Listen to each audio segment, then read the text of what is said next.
Oui, j'y ai travaillé. Bonjour, je m'appelle Harry Dupont, je suis modélisateur et je vais vous présenter la modélisation. On cherche dans un modèle à imiter des choses.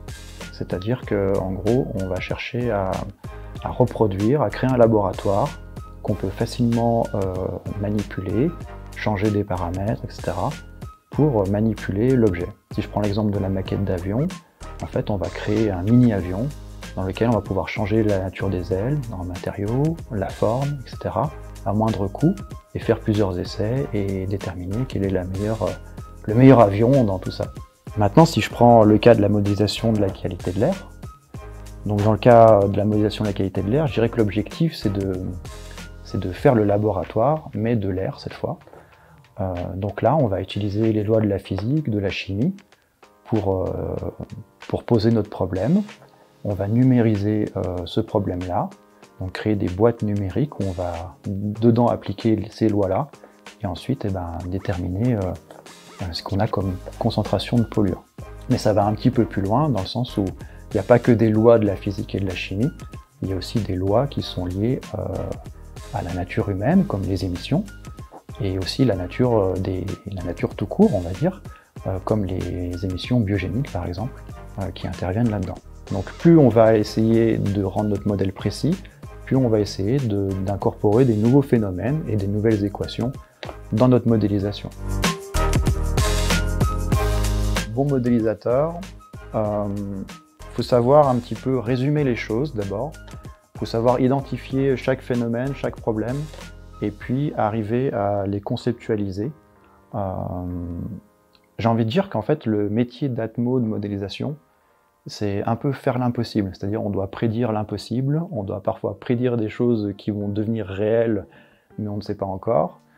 Donc c'est beaucoup d'impossibles, et c'est travailler sur ce laboratoire-là pour faire des choses qui sont impossibles, des scénarios qui sont impossibles, comme, je sais pas, couper toutes les émissions de la région et regarder ce qui se passe.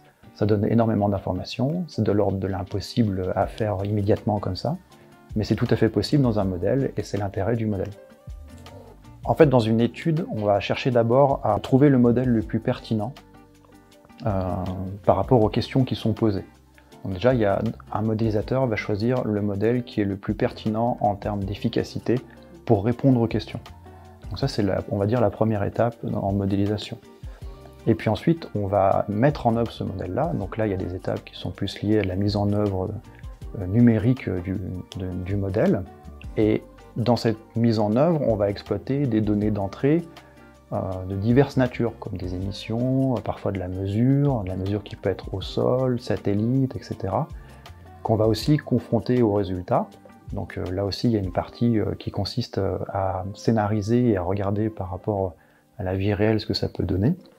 Et puis, donc souvent, on va faire plusieurs modélisations pour arriver à identifier les phénomènes qui sont en jeu, les plus pertinents, etc. Et comme je disais précédemment aussi, le côté scénarisation, où là, on va chercher à enlever un problème, ou à chercher des solutions en enlevant, en faisant des tests de chaque côté. Voilà. On a la liberté de ce côté-là de le faire en modélisation. Moi, ce que j'aime, c'est comprendre, imaginer des solutions. C'est aussi, en fait, il y a du jeu dans la modélisation. Je trouve ce qui est intéressant aussi, mais ça va un petit peu plus loin que la modélisation peut-être, c'est d'expliquer aussi le modèle. Je trouve que c'est un bel outil pédagogique pour expliquer. Ça demande beaucoup de préparation pour le faire, mais je pense que c'est un bon outil pour expliquer et faire comprendre aux gens, par des modèles parfois simples, mais très efficaces, faire comprendre un peu les enjeux qui sont liés à la dispersion atmosphérique, la pollution, les problèmes de pollution, de qualité de l'air. Voilà.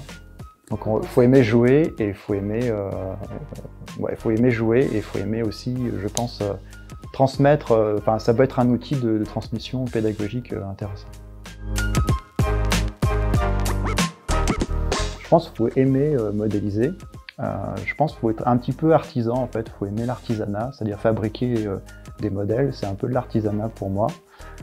Donc je pense qu'il faut aimer jouer, effectivement. Il faut savoir aussi être rigoureux. persévérant, parce qu'en fait ça marche jamais du premier coup, il faut le savoir, et puis il faut savoir se remettre en question, dans le sens où un résultat, même si on a fait une grande quantité de travail, ne peut pas être tout le temps bon. C'est pas parce que c'est pas corrélé en gros, la quantité de travail et le bon résultat, ça dépend pas de nous non plus, on maîtrise pas tous les modèles qu'on utilise non plus, dans le sens où on les fabrique pas nous-mêmes non plus, mais il faut savoir se remettre en question par rapport à ce qu'est la réalité de terrain, comme les mesures, etc., peuvent le certifier ou le remettre en question. Donc il y a de la persévérance, il y a de la rigueur, et puis encore une fois, il y a aussi la curiosité, je pense. La curiosité d'aller chercher aussi d'autres types de modèles, d'aller chercher ce qu'on n'a pas pensé comme phénomène à interconnecter, peut-être qu'il y a ça qu'on ne voit pas, etc. Dans un modèle, il faut sans arrêt évoluer et se remettre en question pour avancer.